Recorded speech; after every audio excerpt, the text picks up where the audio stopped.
Hi everyone, I'm doctor Divya. ഇന്ന് ഞാൻ ഇവിടെ പറയാൻ പോകുന്ന ടോപ്പിക് എന്ന് പറയുന്നത് ട്രോമ ബോണ്ടിങ്ങിനെ കുറിച്ചാണ്.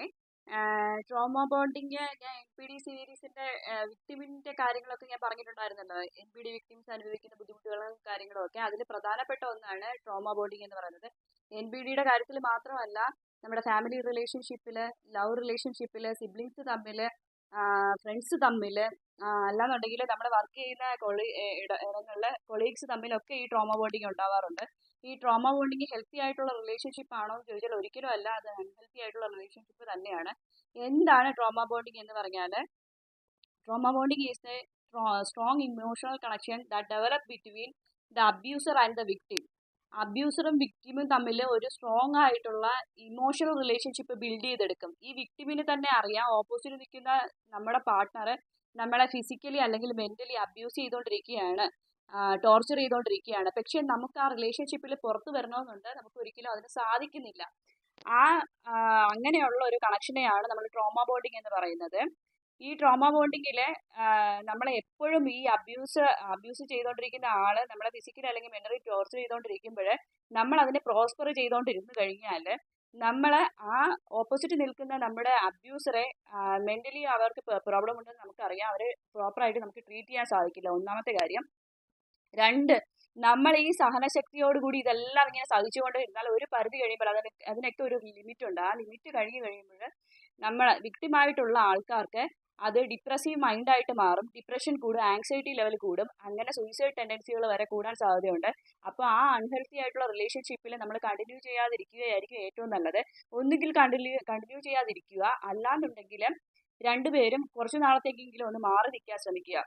ഈ അബ്യൂസർ എന്ന് പറയുന്ന ആള് ലവ് ബോംബിങ്ങിലൂടെ ഇതിനെ ഡൗട്ട്ഫുൾ മൈൻഡിലാക്കിക്കൊണ്ടിരിക്കും എപ്പോഴും. എങ്ങനെയാന്ന് ചോദിച്ചാല് ഫിസിക്കലി അല്ല അല്ലെങ്കിൽ മെന്റലി ഒരു അറ്റാക്ക് അല്ലെങ്കിൽ അബ്യൂസ് ചെയ്തതിന് ശേഷം ഒരു 10 സെക്കൻഡ്സിനുള്ളിൽ അവർ വന്നിട്ട് അയ്യോ ഞാൻ ചെയ്തത് ശരിയായില്ല, ഞാൻ അങ്ങനെ ഒരു ഇമോഷണൽ മൂഡിൽ ഇരുന്നത് കൊണ്ടാണ് ഞാൻ നിന്നോട് അങ്ങനെ പെരുമാറിയത്. ഇത് ഹസ്ബൻഡ് ആയിരുന്നാലും വൈഫ് ആയിരുന്നാലും തമ്മിൽ ചിലപ്പോൾ ഹസ്ബൻഡ് ആയിരിക്കും വൈഫിനോട് ചെയ്യുന്നത്, അല്ലെങ്കിൽ വൈഫ് ഹസ്ബൻഡിനോടായിരിക്കും ചെയ്യുന്നത്. പക്ഷെ ആ 10 സെക്കൻഡ് കഴിയുമ്പോൾ അവർ ഇതെല്ലാം മറന്നിട്ട് പെട്ടെന്ന് വന്നിട്ട് ഒരു അപ്പോളജി അല്ലെങ്കിൽ ഒരു ലവ് ബോംബിംഗ് ഒക്കെ കാണിച്ച് ഒന്ന് ഹഗ് ഒക്കെ ചെയ്യുമ്പോൾ നമ്മൾ ഓപ്പോസിറ്റ് നിൽക്കുന്ന വിക്ടിം ഒരു ഡൗട്ട്ഫുൾ മൈൻഡിലായിട്ട് വിചാരിക്കും അയ്യോ ആളുടെ മെന്റൽ ലെവല് അല്ലെങ്കിൽ എന്തെങ്കിലും ബുദ്ധിമുട്ടുകൾ മാനസികമായി ഉണ്ടായത് കൊണ്ടായിരിക്കും എന്നോട് പെട്ടെന്ന് ദേഷ്യപ്പെട്ടത്. എന്നോട് മാത്രമല്ലേ അയാൾക്ക് അങ്ങനെ കാണിക്കാൻ പറ്റത്തുള്ളൂ, എന്നോട് മാത്രമല്ലേ അങ്ങനെയുള്ള അധികാരമുള്ള, പുറത്ത് ആരോടും ചെന്നിട്ട് ആ വ്യക്തിക്ക് ദേഷ്യപ്പെടാനോ അബ്യൂസ് കാണിക്കാനോ ഉള്ള ഒരു ഇത് ഇല്ലല്ലോ, ഒരു പവർ ഇല്ലല്ലോ, എന്നോട് മാത്രമല്ലേ അത് കാണത്തുള്ളൂ എന്നൊക്കെ വിചാരിച്ച് നമ്മളെ സഹനശക്തിയോടുകൂടി എങ്ങനെ പോയിക്കൊണ്ടിരിക്കും. വീണ്ടും ഈ അബ്യൂസർ വീണ്ടും അബ്യൂസീവ് ബിഹേവിയർ കാണിക്കും, വീണ്ടും ആ സൈക്കിൾ മാറിയിട്ട് വീണ്ടും ലവ് ബോംബിംഗ് ഒക്കെ കാണിക്കും, അപ്പോളജി ചെയ്യും. അപ്പോഴും നമുക്ക് ഡൗട്ട്ഫുൾ ആയിട്ടുള്ള മൈൻഡിൽ ഈ റിലേഷൻ അങ്ങ് കണ്ടിന്യൂ ചെയ്ത് കൊണ്ടുപോകും. ഒരിക്കലും ആ റിലേഷൻസ് അങ്ങനെയുള്ള അൺഹെൽത്തി ആയിട്ടുള്ള ടോക്സിക് ആയിട്ടുള്ള റിലേഷൻസ് കണ്ടിന്യൂ ചെയ്ത് കൊണ്ടുപോകാതിരിക്കുക. ട്രോമ ബോണ്ടിങ് എന്ന് പറയുന്നത് എപ്പോഴും അൺഹെൽത്തി ആയിട്ടുള്ള റിലേഷൻസ് തന്നെയാണ്. നമ്മൾ സ്നേഹിച്ചുകൊണ്ടിരിക്കുന്ന രണ്ട് കമിതാക്കൾ തമ്മിലാണെങ്കിൽ ഓവറായിട്ട് അറ്റാച്ച്ഡ് ആയിട്ട് ഇമോഷണലി അറ്റാച്ച്ഡ് ആയിട്ട് ആ റിലേഷൻ ടോക്സിക് ആണെന്ന് മനസ്സിലായിട്ട് നമുക്ക് പുറത്തു വരാൻ പറ്റാത്തൊരു സിറ്റുവേഷൻ ഉണ്ടായിക്കൊണ്ടിരിക്കുമെങ്കിലും നമ്മൾ നമ്മുടെ മനസ്സിനെ പറഞ്ഞ് മനസ്സിലാക്കുക, ഇത് ലവ് അല്ല, ഇത് ടോക്സിക് ആയിട്ടുള്ള റിലേഷൻ ആണ്. അത് മനസ്സിലാക്കി നമുക്കത് വിടുതല കിട്ടി വന്നില്ല എന്നുണ്ടെങ്കിൽ നമ്മുടെ മൈൻഡ് സെറ്റ്, ഹെൽത്തി ആയിട്ടുള്ള നമ്മുടെ മൈൻഡ് സെറ്റ് തന്നെ ഇല്ലാതായിക്കൊണ്ടിരിക്കും എന്ന് മനസ്സിലാക്കുക. അതിൽ നിന്ന് പുറത്തു വരാനുള്ള വഴികളാണ് നമ്മൾ കണ്ടുപിടിക്കേണ്ടത്. അല്ലാതെ ആ വലയിൽ തന്നെ നമ്മൾ കുരുങ്ങി കിടന്നു കഴിഞ്ഞാൽ നമ്മുടെ ഹെൽത്തി ആയിട്ടുള്ള മൈൻഡ് ഇല്ലാതായി പോകും, നമ്മുടെ സ്ട്രെസ്ഫുൾ ലെവൽ കൂടും, ഡിപ്രഷൻ ലെവൽ കൂടും, പിന്നെ സൂയിസൈഡ് ടെൻഡൻസി കാര്യങ്ങളിലോട്ടൊക്കെ നമ്മൾ പോകത്തുള്ളൂ. അങ്ങനെയുള്ള അൺഹെൽത്തി ആയിട്ടുള്ള റിലേഷൻസ് കണ്ടിന്യൂ ചെയ്യാതിരിക്കുക.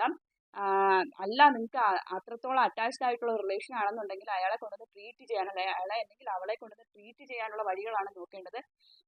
പിന്നെ എൻ പി ഡി ആയിട്ടുള്ള ആൾക്കാരെ ക്യൂർ ചെയ്യാൻ പറ്റുമോ എന്ന് ചോദിച്ചാൽ ഒരിക്കലും ക്യൂർ ചെയ്യാൻ പറ്റില്ല. അവരെ നമുക്ക് ഈ narcissistic personality victim management syndromes വഴിയിട്ട് വിക്ടിമിനെ ആ റിലേഷൻസ് എങ്ങനെയൊക്കെ ഒന്ന് മാനേജ് ചെയ്ത് കൊണ്ടുപോകാമെന്ന് നോക്കാൻ മാത്രമേ പറ്റത്തുള്ളൂ. അല്ലാതെ ഈ ട്രോമ ബോണ്ടിങ്ങിലൊക്കെ നമ്മൾ വീണ് കഴിഞ്ഞാൽ നമ്മുടെ മാനസിക നിലയെ അത് ബാധിച്ചുകൊണ്ടേയിരിക്കും. അങ്ങനെയുള്ള റിലേഷൻസ് കണ്ടിന്യൂ ചെയ്യാതിരിക്കുക. ഇങ്ങനെ എൻ പി ഡി സംബന്ധമായിട്ടുള്ള എന്തെങ്കിലും ഡൗട്ടുകളോ വിഷമതകൾ അനുഭവിക്കുന്ന വിക്ടിംസ് ആരെങ്കിലും ഉണ്ടെങ്കിൽ ഈ താഴെ കാണുന്ന നമ്പറിൽ കോൺടാക്ട് ചെയ്യുക. നിങ്ങൾക്ക് വേണ്ടിയിട്ടുള്ള തെറാപ്പികളും നിങ്ങൾക്ക് വേണ്ടിയിട്ടുള്ള കരുതലുകളും എല്ലാം ഞങ്ങൾ നിയമപരമായിട്ടും സൈക്കോളജി പരമായിട്ടുള്ള എല്ലാ ഹെൽപ്പുകളും ചെയ്തു തരുന്നതായിരിക്കും. Thank you.